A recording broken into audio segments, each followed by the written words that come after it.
وہ اپنی جگہ پہ اس کی اہمیت نہیں ہے. کئی چیزیں جو بلوچوں کا جو سماجی اسٹرکچر ہے یا رہن سہن کا انداز ہے وہ خود ایک بہت بڑی رکاوٹ نہیں ہے بلوچوں کو ایک تحریک کی شکل میں منظم کر کے ایک فرنٹ بنانے میں؟ میری رائے میں ہے جو، کیونکہ کئی جو ہیں 500 سال پرانا سوچ رکھتے ہیں. اگر میں 500 سال ایک علامتی بات ہے، 100 سال 200 سال 400 سال کچھ جو ہے آج کے دور کے مطابق سوچتے تو ان کے ایک دوسرے کو کھینچنا، ٹکرنا، برا بھلا کرنا، جھگڑنا، یہ وہ سبب ہیں. تو جب تک یہ چیزیں جو کہ بہت بنیادی چیزیں ہیں یہ ٹھیک نہیں ہوتی تو آپ اپنے حقوق کی لڑائی کتنی لڑ سکتے ہیں اور کس سے لڑ سکتے ہیں؟ اس وقت بھی شاید جو پاکستانی بلوچستان جس کو کہتے ہیں یہ ممکن ہے زیادہ توجہ، بہت زیادہ توجہ، انتہائی جو بلندی ہے وہ شاید یہاں تک ہے. ایران کے بارے میں شاید اسے یا کہیں کہ اکثریت مری کو مکران میں کیا ہو رہا ہے اس کو شاید کچھ عرصہ پہلے بہت زیادہ، اب نسبتاً کم فکر ہوگا. جو بھی نہیں، ہمارے ہاں کہتے ہیں جو بھی نہیں رنگ رہا اس کے. تو یہ ہے، یہ حالت رہے گا تو ہمارے نقصان ہیں وہ زیادہ ہوں گے، دیر لگے گی، کئی سالوں تک لٹیں گے اقتصادی طور پہ، کئی سالوں سے بے اختیار رہیں گے، لڑتے رہیں گے، بچے مرتے رہیں گے، مال مویشی بوڑھے وغیرہ. تو یہ جو ہے بھگتنا پڑے گا.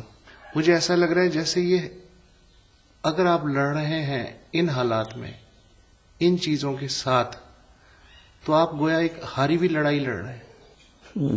جنگ جاری ہے، ہاری نہیں ہے، جاری لڑائی لڑ رہے ہیں. پچھلے 60 سال میں اگر ہم دیکھیں تو 5 یا 6 دفعہ بلوچ اٹھے ہیں بڑے زور و شور سے. ویسے تو چنگاری مستقل ہی رہی ہے لیکن جو جسے کہتے ہیں مسلح جد و جہد 5-6 مثالیں پچھلے 60 سال میں ہمیں بڑے واضح نظر آتی ہیں.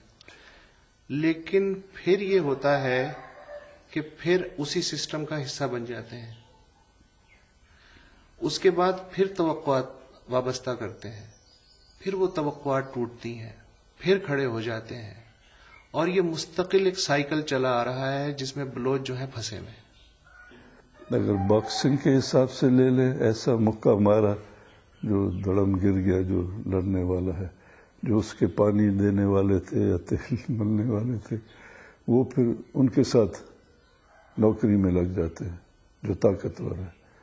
پھر جاگ آتی ہے جو زیر زمین چلے گئے ہیں، سوچ چلی گئی ہے، وہ پھر جاگتے ہیں تو پھر اٹھ کھڑے ہو جاتے ہیں، لڑتے ہیں. نیشنل پارٹی مثلا ایک پارٹی ہے بلوچستان میں، نہیں ہے مجموعی طور پہ نیشنلسٹ نہیں ہے، ڈومینیٹنگ نیشنلسٹ نہیں ہے اس کی تعداد. یہاں تک کہ وہ یا سمجھتا نہیں ہے، جان بوجھ کے اپنوں کو بلوچ نیشنلسٹ بھی نہیں کہتے، بلوچستانی نیشنلسٹ بھی نہیں کہتے، نیشنلسٹ. ایک پارٹی ہے بلوچستان نیشنل پارٹی، یعنی انسانوں کے پارٹی ہوتے ہیں، زمین کی پارٹی نہیں سنا ہے. بلوچستان نیشنل پارٹی تو بلوچ نیشنل پارٹی نہیں ہے، بلوچستان نیشنل پارٹی ہے. پاکستانی وفاق کے لیے کام کرتا ہے، الیکشن کرتا ہے. تو یہ وجہ ہے، یہ حالت ہے. اس لیے شاید ہمارے قوت جو ہے جو کچھ اکٹھے ہو سکتی ہے وہ بھی بکھرے ہوئے. 73 سے لے کے اور جنرل ضیاء الحق کے برسر اقتدار آنے تک کا جو دور تھا بلوچستان میں، مسلح جدوجہد کا جو دور تھا، آج 25 سال سے زائد عرصہ گزرنے کے بعد آپ کو لگتا ہے کہ وہ ایک وقت ضائع ہوا یا تاریخی عمل آگے بڑھا ہے اس کے نتیجے میں؟ ارتقا تو روان ہے جی، لیکن فائدے اور نقصان کے حساب سے دیکھیں تو وقت ضائع ہم نے اچھا خاصا کیا. اگر بہتر سوچ اور عمل ہوتا تو اتنا خاموشی، اتنے وسائل، اتنے سال غلامی کے بڑھتے نہیں. لیکن ہم یہ دیکھتے ہیں کہ آج جو کچھ وہاں بلوچستان میں ہو رہا ہے وہ تقریباً اسی پیٹرن پہ ہو رہا ہے جس پیٹرن پہ 73 سے لے کے اور 80 تک ہوتا رہا ہے.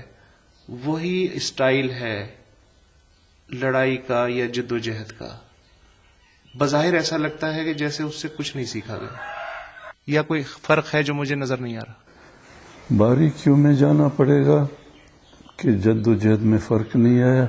ایک واضح فرق اگر میں عرض کروں کہ تعداد میں فرق آیا ہے، اور ایک اور آیا ہے کہ اس وقت پہاڑوں میں صرف لڑتے تھے، آج کل شہروں میں بھی لڑتے ہیں. جو ہمارے ہاں شہر کہلائے جاتے ہیں ان میں بھی لڑ رہے ہیں. رہ گیا صرف سمندر ابھی تک. تو یہ فرق میں محسوس کروں.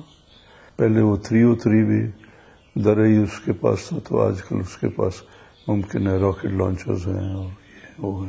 تو وہ ایک چھوٹا سا ہنر ہے جنگی ہنر میں، اس کی استعمال میں. تو فرق آئے ہیں. اس وقت شہر چھوٹے تھے، زیادہ دیہاتی فکر تھا. اب دیہاتی فکر سے تھوڑا بہت شہری فکر آیا. فلانے جگہ شہروں میں یہ ہو رہا، فلانے علاقے میں شہروں میں یہ ہو رہا. شہروں میں جو ہوگا تو اس کی پرچار پھیلے گا زیادہ. سمندر ابھی تک رہ رہا ہے جس میں ابتدا کی ضرورت ہے. نواب اکبر خان کے اس دنیا سے جانے کے بعد بلوچ معاشرہ کچھ